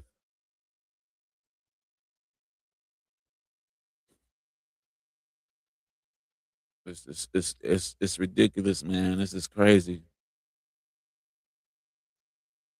But we got some Asians. I'm pretty sure after a while they gonna stand up and stand with us. But this guy's talking about Nolan's friend. Wait, unless there's 3 Nolans, this don't make no fucking sense. What this person who claims to be a friend, who Nolan's mother said is not a friend, what he said just will crack the whole case wide open again. Now, this is Trayston Shepard, claims to be a best friend of Nolan Wells. A lot of people thinking he might have been a plant because Nolan Wells' mom says she don't know him, but this is the crazy part. Listen to this whole video because this is crazy now. Y'all remember the scene where somebody yelling and everybody thought it was Nolan? Well, Trayston claims that's him. But the thing that he just exposed is he said that Nolan was around this area, even though that wasn't him getting into the altercation at that time. Nolan was around this area, and he said this was the metadata said it's 4 o'clock. And we know these guys said they last saw Nolan at 3 o'clock. And then one of the boys' moms said that they repeatedly asked Nolan to get on a boat at 5. Now I ask you, why do we have 3 separate times? A friend who hasn't even spoke to the family coming out and saying he's Nolan's best friend, but the mom saying he's not his friend. And then on top of all that, we just got the sheriff of Ocean Springs saying that we're not going to be rushed. But the family says you haven't talked to them since Tuesday, which has been a week. And none of these people, including Javion, said that they hadn't even talked to the authorities. And I don't like it. What have I told you? Something ain't right. Wait, unless we all know something ain't right. We all know that. There's this other guy, he said it was some high schoolers in Mississippi that got treated wrong. Let's check this out. And then I want to get into what this girl said, because I've been thinking this whole thing, but she added some light to it. I'm going to play it, and I'm going to drop my opinion on it too. A Mississippi high school is being investigated by the FBI after they strip searched 7 black teenagers because they suspected they had vapes. This took place at McAdams High School in Issahaula County, Mississippi. A school resource officer, SRO, claimed a bathroom vape detection alarm was triggered. The SRO, Leroy Wise, who's also a local sheriff's deputy, and other school personnel removed the boys from the bathroom. One by one, they were taken into an office. They were then forced to strip naked or nearly naked, squat down, and bend over to expose their genitals. Some of them were allegedly threatened with suspension if they did not comply. 0 vapes, e-cigarettes, or contraband of any kind were found on any of the students. Now a federal civil rights lawsuit has been filed in the U.S. District Court for the Northern District of Mississippi. It argues the school violated the students' 4th and 14th Amendment rights. It also alleges violations of the Mississippi Tort Claims Act. Here are the names of several people listed in the lawsuit. Additionally, the lawsuit emphasizes the officer admitted to having a vape detecting wand, meaning this entire strip search was completely unnecessary. A Mississippi high school is being investigated by the FBI after they strip searched 7 black teenagers because they suspected they had vapes. This took place at McAdams High School in Issahaula County, Mississippi. A school resource officer, SRO, claimed a bathroom vape detection alarm was triggered. The SRO, Leroy Wise, who's also a local sheriff's deputy, and other school personnel removed the boys from the bathroom. One by one, they were taken into an office. They were then forced to strip naked or nearly naked, squat down, and bend over to expose their genitals. Some of them were allegedly threatened with suspension if they did not comply. 0 vapes, e-cigarettes, or contraband of any kind were found on any of the students. Now a federal civil rights lawsuit has been filed in the U.S. District Court for the Northern District of Mississippi. It argues the school violated the students' 4th and 14th Amendment rights. It also alleges violations of the Mississippi Tort Claims Act. Here are the names of several people listed in the lawsuit. Additionally, the lawsuit emphasizes the officer admitted to having a vape detecting wand, meaning this entire strip search was completely unnecessary. A Mississippi high school is being investigated by the FBI after they strip searched 7 black teenagers because they suspected they had vapes. This took place at McAdams High School in Issahaula County, Mississippi. A school resource officer, SRO, claimed a bathroom vape detection alarm was triggered. The SRO, Leroy Wise, who's also a local sheriff's deputy, and other school personnel removed the boys from the bathroom. One by one, they were taken into an office. They were then forced to strip naked or nearly naked, squat down, and bend over to expose their genitals. Some of them were allegedly threatened with suspension if they did not comply. 0 vapes, e-cigarettes, or contraband of any kind were found on any of the students. Now a federal civil rights lawsuit has been filed in the U.S. District Court for the Northern District of Mississippi. It argues the school violated the students' 4th and 14th Amendment rights. It also alleges violations of the Mississippi Tort Claims Act. Here are the names of several people listed in the lawsuit. Additionally, the lawsuit emphasizes the officer admitted to having a vape detecting wand, meaning this entire strip search was completely unnecessary. A Mississippi high school is being investigated by the FBI. They said that the school resource officer had a vape detection wand, So they didn't even have to make him. They didn't even have to make them kids strip. So they didn't even have to strip them down. They stripped them down, butt naked, ass out, and made them bend over and cough. So who gonna freaking stick a vape up their ass and then try to smoke it? That was crazy, man. They just wanted to embarrass those kids. Mississippi is something else, man. I'm not gonna say it's all bad. I'm not gonna say Mississippi is all bad, but there are more bad cities, more bad places in Mississippi than there are good. I know I was riding before I get into this. I'm gonna tell my story. I was riding through Mississippi, Hattiesburg, to be exact. Excuse me, got my nose. That's why I had to let that thing play for a little while. My nose was running. Hattiesburg, to be exact. So I'm riding through on my way to Texas. State trooper gets behind me. Now, mind you, now there are, there's a few cars up ahead of me, but I wasn't close to them. So, I'm in this nice truck. This was, I think, 2017, and I think it was a 2015 Ford F-150 cinnamon brown, leather seats, sunroof. 24 hours on the truck. Nice. They shining. Going down there to see my family. Anyway, state trooper, he get behind me, pull me over. Hattiesburg, Mississippi. So we come up to the truck, asking for my license and all that stuff. I give it to him. He go back to the car, run everything. Another one comes up.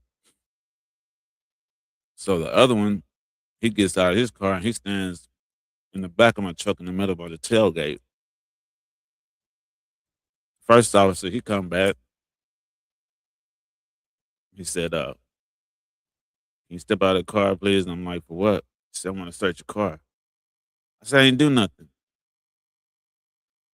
He said, I just want to search your car." He said that if I didn't let him search my car, that he was going to write me a ticket for following too closely. I wasn't even following. It was cars ahead of me, but they were like way ahead of me. So I just let him search it, man. It was crazy. Like, and then, I'm like, why would this guy pull me over? And he's like, "Man, I just want to make sure that you're not running anything. This is a line, he said it. It's a nice truck. I just want to make sure you're not running anything." I mean, but this guy went from the front to the back. And then his buddy goes to his car and gets the creeper. He gets on the creeper,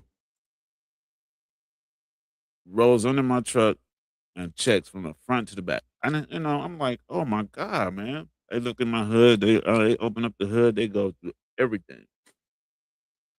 I'm like, "Oh my God." So, they let me go, but it's just the whole fact of, going through that situation, man. It was terrible in Hattiesburg, Mississippi. Never forget that. So, I was thinking like how all this stuff went down, As I'm, if you think about it, if the guy died, rest in peace, Nolan. If Nolan Wells died naturally, they would not have no problem coming out and explaining. Everything would line up the way it happened, you know, all that. But it didn't, there's some holes in the stories not matching up. And then they got his phone and, they waiting. And then all of a sudden he wants to call the Coast Guard. But I thought it was like a sacrifice, man, because it happened on the birthday of America, July 4th. But, it's his 250 whatever birthday. But I thought it was a sacrifice. Now, this girl right here, listen what this girl says about this. more I learn about the Nolan Wells case, the more I'm convinced that it was a Klan initiation ritual. One kid's parent is a judge, another kid's parent is a lawyer, and another kid's parent works in the jail. Happens in Mississippi on the 250th anniversary of our country, not to mention all the Black people that have been found hanging from trees and the big group of white masked men marching on the Capitol. This is all Klan activity. The racism in this country disgusts me, and it's a big reason why I have no contact with most of my family. I don't talk about it on here, but I have a Black brother, and my mother raised him to believe that racism isn't real. I pretty much started fighting with my family and going no contact with them when Kyle Kaepernick took a knee, because that's when all of them started feeling comfortable in their racist skin. Racism still exists. Racism is not going anywhere. Racism is taught and being passed down from Paw to your grandfather, great-grandfather, to his granddad, to his dad, down to you. People can sit here and talk about, well, I ain't never had a racist experience. We all, especially Negroes, have had that racist experience, indirectly or directly. The more I learn about the Nolan Wells case, the more I'm convinced that it was a Klan I initiation. thought about that. I was thinking, man, it was more like a sacrifice, basically what same thing she's saying. Because the stuff, it just is the guys, the way he's explaining everything and what happened, it just doesn't add up. And then, like she said, the judge is friends with the sheriff. I mean, it just seems like that they just sacrificed this guy maybe to get into this little just to have the membership or get into this club, this special club. Yeah, and what makes me think too is like when he said that Nolan was at his buddy's house, but him and his buddy got up and went to McDonald's and they left Nolan there. So what were they doing? Were they like talking about what they're gonna have to do? Or, were they planning it out, getting their self together to do this?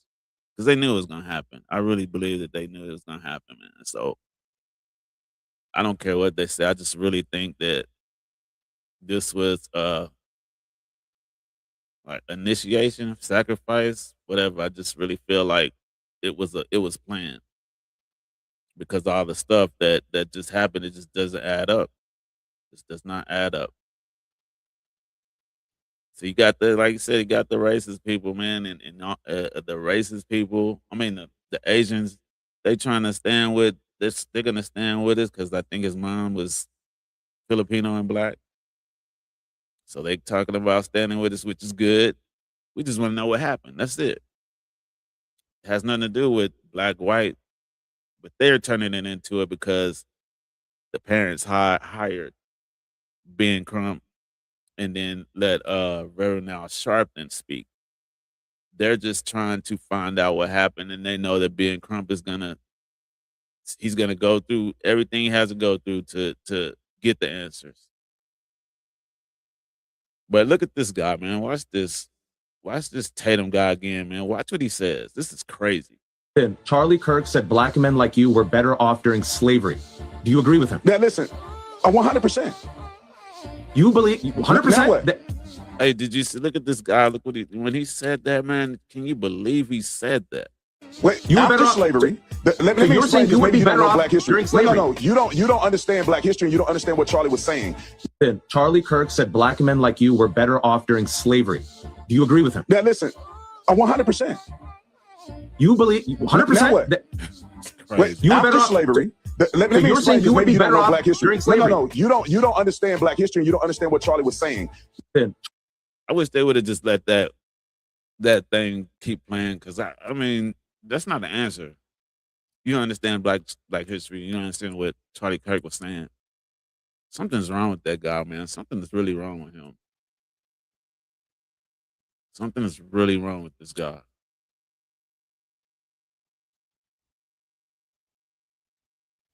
I don't know if our boy came with some new let me see. My nose is running. I'm like really sick. Let me see.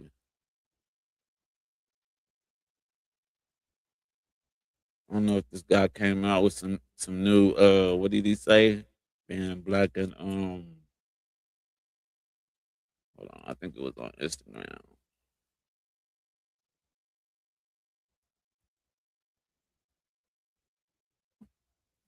Let me see.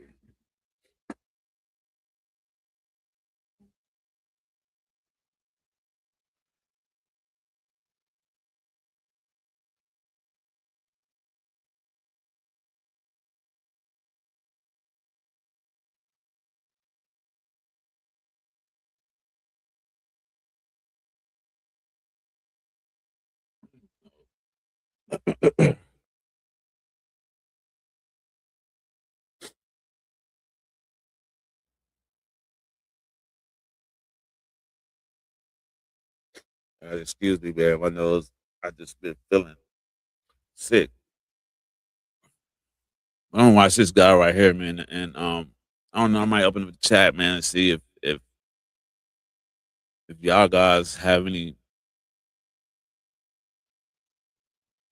to say about Most this. people don't realize this about Mississippi. As someone from Mississippi, here's what I actually experienced. The people down here are 50-50. Actually, what I mean by that is 50% together and 50% divided. Yes, they pick and choose down here. And if you know, you know. Now, I do know that this video is finna piss a lot of y'all off. I can't be 1 in 10,000, just sit back and let it keep happening. I am victim to a lot of white folks that love to pull their card, especially when they feel like they got the advantage. For example, a job. For example, at the dealership, apartment complexes. Like, you just gotta make it make sense. I can go on, and there's plenty more. Message that I'm trying to get through is Mississippi is not like the other states. It's a lot of racism going on with y'all there too. It's a lot of them still think that we back in the 1800s. And they really trying to do the modern day slavery. And y'all love to picture it as just not qualified. But who's gonna tell Jimmy the only reason he got in before Daquan did was because the fact, I'm gonna just label his ass, he knows somebody. A year later, because you know it's always hard for us black people to get in at the same time. But a year later, Daquan got a full scholarship, running faster than Jimmy could ever be. That shit is built inside of us, man. And I don't care what you try to do. You can't stop this, man. This video is not for all. Genuinely, shout out to the ones that are trying to make a change and be on our side. And believe there is no difference between skin color, you and I. It's all love, brother. Welcome to Mississippi. Most people don't realize this about Mississippi. As someone from Mississippi, here's what I actually experienced. The people down here are 50-50. Actually, what I mean by that is 50% together and 50% divided. Yes, they pick and choose down here. And if you know, you know. Now, I do know that this video is finna piss a lot of y'all off. I can't be 1 in 10,000, just sit back and let it keep happening. I am victim to a lot of white folks that love to pull their card, especially when they feel like they got the advantage. For example, a job. For example, at the dealership, apartment complexes. Like, you just gotta make it make sense. I can go on, and there's plenty more. Message that I'm trying to get through is Mississippi is not like the other states. It's a lot of racism going on with y'all there too. It's a lot of them still think that we back in the 1800s. And they really trying to do the modern day slavery. And y'all love to picture it as just not qualified. But who's gonna tell Jimmy the only reason There's he got that link in right before there. Daquan did Anybody was want to come because up, man, and talk about it? Anybody want to come up, talk about it? back in Mississippi, part 3. You know, I just don't get why y'all so mad. This is the response to the last video that I posted about how much racism is in Mississippi right now. I've seen a lot of y'all in the comment section talking about, oh, y'all got black mayors, y'all got black vice presidents. Most of Mississippi population is blah, blah, 85% this and that. Let's take away from that for a second. It's not about the population, man. That's not what I was getting at. I was getting at situations like Nolan Wells, how cases dealing with black men all of a sudden undetermined just don't sit right with me, man. And the sad case is that's just some of it. For the people that ain't in Mississippi, you can save your comments because you don't know what it's like being born and raised here. You don't know what it's like being around a primarily all-white group and being the only black person there. Just your presence makes the whole situation feels like you're unwelcome. You don't know about that, man. But YT folks, if you brought your child to one of our functions, they wouldn't have no problem or feeling any type of way about fitting in with us. They all family. Welcome to Mississippi. Back in Mississippi. So Buddy said, you don't know how it feels to be somewhere and you're the only person of color. I'm pretty sure that I think in his comments somebody said racism is yours now. You own it. So I'm pretty sure he probably finna start getting these rude comments. People gonna start harassing him because he's making these videos. Most people don't realize this about Mississippi or even realize what it's like being black. You want to know why they hate us so bad? Because we just better in all aspects. Sports, music, art, the way we wear our hair, the fashion. They just hate to see us in the spotlight. Their biggest fear is a black man walking in the room and all the attention shifts to him. And it's not so much of, who is this guy? They want to know how. And then they try to find out what they could do to stop it. Nolan Wells, he was the spotlight. And I don't care what you say. You can get mad. You can stay in the comment section. But they took away his spotlight. They didn't want him to be great. They didn't like the aura that he carried. We're just naturally good at everything. And here's the sad thing. We're not trying to do that. We're just being ourselves. And how can y'all have so much hate for somebody that's just being themselves? One thing about it, you might hear a lot about a black person killing a black person. But what you don't understand, push come to shove, forbid something bad happen. I guarantee you, the black community will stand up. Just like y'all thought the black community wouldn't stand up on this case with Nolan Wells. We ain't letting it go. Not gonna let it go. This will be history. Your kids' gonna hear about it. And their kids gonna hear about it. Because we deserve that recognition. We deserve for these cases to be solved and not undetermined. Whether he did drown, you still have to hold them accountable for leaving him. Right. And that's what we're trying to get y'all to understand. Welcome to Mississippi. Most people don't. So he on point with it, man. It's crazy. Some people, man, they're for it. They're gonna stand with it. They're gonna stand with us. Everybody needs to stand with that mom. Need to stand with that mom. She needs all the support right now. She's getting death threats, all that stuff. She needs all the support right now. And you know, it's like people are going against her, sending them death threats, leaving bad reviews on her business website. But nobody's doing nothing about it. This judge, just because she's a judge, that's all they're gonna say. Got the FBI involved, found out who was harassing her, and they had him arrested. That's crazy. I haven't been here. I haven't been on here almost 2 hours. My nose is running. I've still got a little ill. I feel like I'm catching a fever, so I think I'm gonna get on up off of here. And say rest in peace to Nolan Wells, Daniel Irving, Tyler Smith. Prayers, condolences to the families. It's sad, man. I mean, that's one thing. I want to try to find out some little bit more information on them two guys, especially the one in Kentucky, because something ain't right with that either. Like they said that he was playing Russian roulette, and the police get there, they give them the wrong gun, and then turn around a couple of days later and give him the right gun. So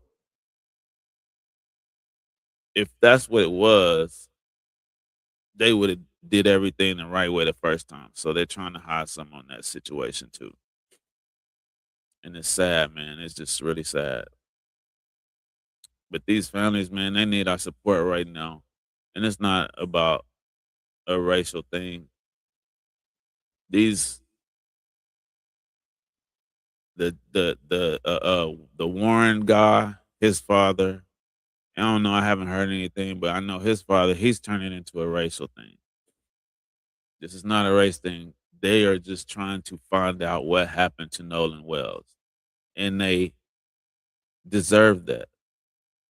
Those are his parents. They loved him. Just like these boys, their family loved them. If something happened to them, they would be going through the same stuff. But you know, they would have found out by now what happened exactly. Now, these people got the autopsy. I know they said they weren't around. I think they was headed to Cincinnati. But they don't even know if they're gonna share if the district attorney or whatever is gonna share the results of that. There's a case that they might not even share it with. They deserve to know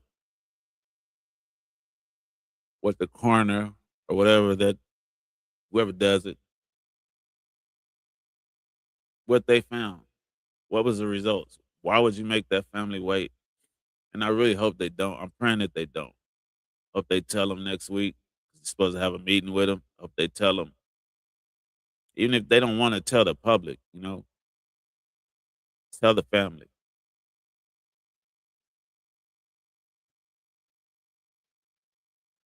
I kind of feel like they're not. I don't want to jinx it, but I kind of feel like they're not. And I'm going to explain that on my next live. And I feel like they're not. And they're going to prolong it. And I'm going to explain that on my next live. I feel like they're not going to say it and they're going to prolong it. I feel like, I really do, just like that TikTok lady, and my nose is running, just like that lady on TikTok. I really feel like this was like a sacrifice or initiation. However, I really do feel like that for one of them boys, or maybe all of them. You never know. Maybe all of them.